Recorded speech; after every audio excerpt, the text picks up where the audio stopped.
Alright, hey everyone. So, it turns out that I ended up getting some feedback for my Doom 4 level, and it's uh, pretty interesting stuff. I definitely agree with many of the points on here. Uh, I can go over the feedback on it right now, but first, Symmetron, you have beaten my score, but I don't think you've beaten the full level with the full score because it gets really high when you actually beat the secret area. So it doesn't look like anyone has actually fully beaten the level. Um, with that said, poor map only has four. Or is it four upvotes? Yeah, it's four upvotes and one downvote. So I'm already doing pretty badly. So one thing that was really weird is that I posted this level on both our Snapmap on Reddit and our Doom, and I thought that on our Doom I was going to get downvoted because there's an R Snapmap place to go for people to post their stat maps. So I wasn't really 100% sure if me doing something in Doom 4 was newsworthy or if it was just going to be hit with the overarching Reddit self promotion. You suck. You should pay the moderators money to do the to be able to self promote kind of bullshit. I actually ended up getting the opposite result, and I don't exactly know why. So our where it would actually be expected for me to get the upvotes and stuff like that, I actually got downvoted a lot in our Snapmap and then upvoted a lot in our Doom. So what's up with that? Are people like downvoting so that their maps can be seen? I don't know what's going on. Anyway, I don't need to tinfoil hat it. It was just really weird and inconsistent and not what I expected. I expected our Snap Map to be the place that would receive the level better. Uh, let's see. So Field of View brought in a bunch of really good points. I'm going to float around the level while I talk about the points. I'm not going to implement all of them at this tonight. Actually, I'm just gonna talk about them out loud, and then I'll go over what I did in a follow up video after this. So one of the first points he says, I wonder about the recent video, the objective markers. I'm really nervous about the objective markers, and I think Field of View, you brought up a really good point. You said the first objective marker or a point of interest is unnecessary as is the only place to go. As for making the keycard more visible, how about a cheesy hovering yellow point light or something like that? Maybe like um, some kind of a different way to mark what the keycards are. This is one of those things where I really honestly think that it's something that id needs to fix on their end. I shouldn't really be the one trying to solve this problem, as it's just not going to keep with much standards. This is actually like their keycards are fucking invisible. Without turning them into the old graphic. But I guess with that said, I'm really nervous, more so with projects like this than I would be with a full-out game.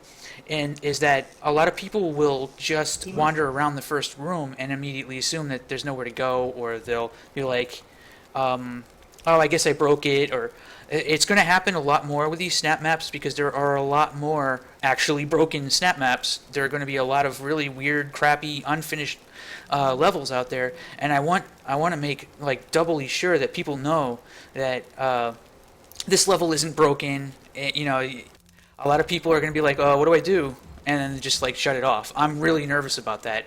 Like, maybe I went overkill in the first room, but I'm really convinced. Maybe I'm wrong. I don't know. Maybe I should rethink it. But I'm really convinced that a lot of players are both. They're not going to be. They're not going to find this panel. I really don't think they are. And not only that, but when they flip the switch, they're going to have absolutely no idea that this door opened up. So either I have to redesign this entire area which is what I would do normally if I had control over the level geometry. I would structure this level much differently. Oh, okay, I see. That's how you broke it before, huh? You went on those boxes there. Interesting. But I would restructure this so that the door would be like right here, and the switch would be like looking right directly at it. And when you you know you hit the switch, and then the switch would actually be like on a platform that's much more visible. I just don't. Hmm. I'm just really afraid that somebody's going to play this and be like, ah, whatever, it's broken, and then just like quit. Um, I might be too nervous about that though. Mm, I don't know. I could just try taking them out. It's not as though like these levels aren't really meant. I think to be like super mainstream because I don't think there ever are going to be. Like, look at the attention it's already gotten right now. Room with monsters in it is doing infinitely better than this level than this project. Like, there are so many weird things right now that are getting like 48,000 upvotes and shit like that. Um, and I'm probably never going to go above 10 or something.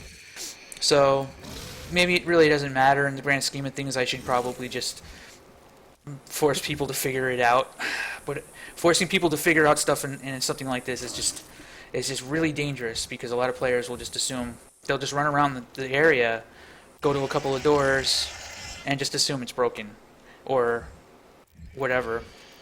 I've seen it happen before, but maybe yeah, maybe I'll take the objectives out for a little bit. Maybe I don't know. I'll give it a shot. The dim atmosphere is definitely a problem.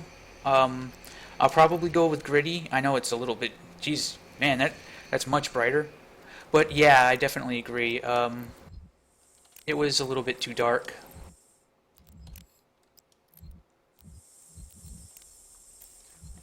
Um, it's pretty easy to go through each of these. What I'll probably do is uh, set all these up to be gritty instead of dark.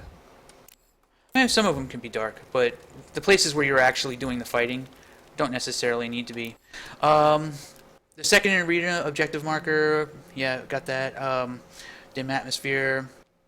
The laser corridor was cool, was memorable. Hey, thanks. Um, I like those kinds of lull sequences to kind of give a little bit. I don't know if they necessarily have a place in a permadeath thing, but I'm actually thinking about switching this from permadeath to score. Basically, when you die, you just lose points, and whoever has the highest score will be the one on the top of the leaderboard, and that's really all that's necessary. So instead of ending the level, you just respawn. And if I'm clever about how I do that, I can actually make maybe two-player co-op possible in this or something along those lines. I think that might actually end up being a really much better way to handle this than just doing a straight-up hardcore permadeath thing. I don't know. It really depends on what people think because this is one of those rare times where you actually get to experience something from a game developer that isn't catered to you. So, like, what I mean by that is that I'm not trying to make something that handholds you through it. I guess I am with the objective markers. But difficulty-wise, this is actually meant to kick your ass. This is not meant to be like. This is meant to be kind of like a Dark Souls or something along those lines, where I'm not really like a thy flesh consumed or something like that. It's meant to kind of kick your butt, and that score should actually hold some meaning. Like if you can actually beat it with the full score, then you've pretty much beaten me. If you can beat this level from start to finish with the full score, I can't even do that. Like I can if I break things up in one piece at a time, but to do it all in one shot is a fucking feat. That's not a simple task. Anyway, with that said, the glory kills thing, I can easily turn that off. I mean, I could, uh, but should it really not mimic the single player? That's the only reason why I'm actually enabling it, right? Is that it's how Doom single player actually works. So I mean, um, I don't know. I mean, I could just turn it off. It's as simple as taking this checkbox off right here. I It also gives you a fucking ton of ammo and stuff like that. Maybe in the light of making this super hard, maybe I can just turn that shit off.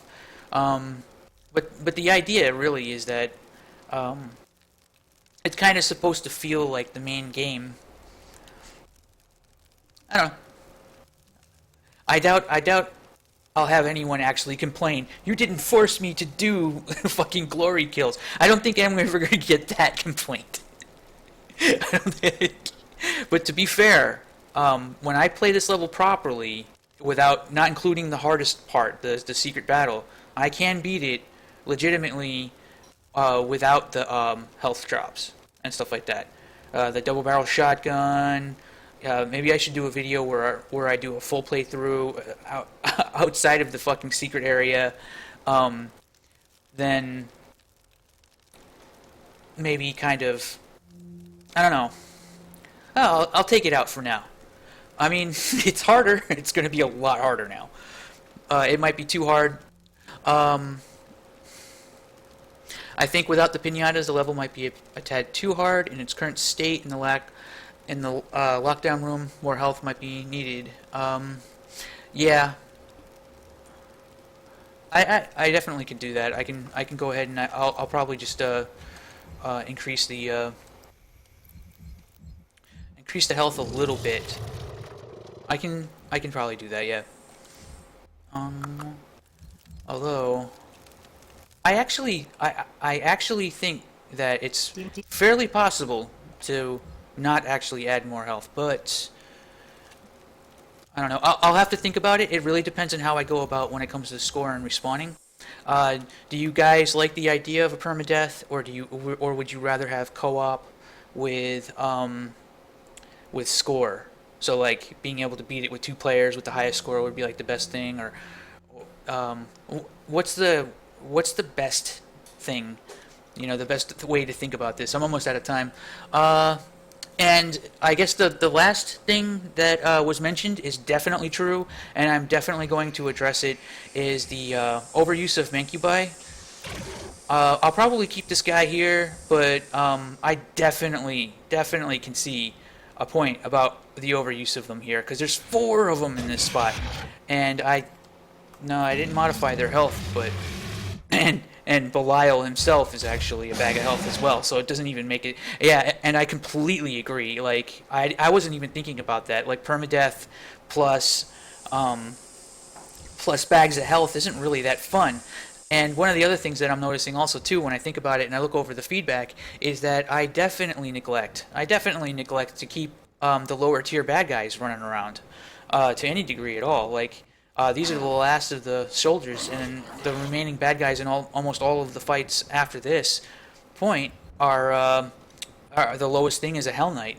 I could probably modify that a little bit. Maybe get some more pinky demons. Maybe get more imps and stuff like that. Kind of mix them in with this shit right here. And I'm probably gonna go ahead and I'm gonna take out the Mancubi and replace them with a greater variety of smaller things that are more fun to fight, and see if I can improve the combat.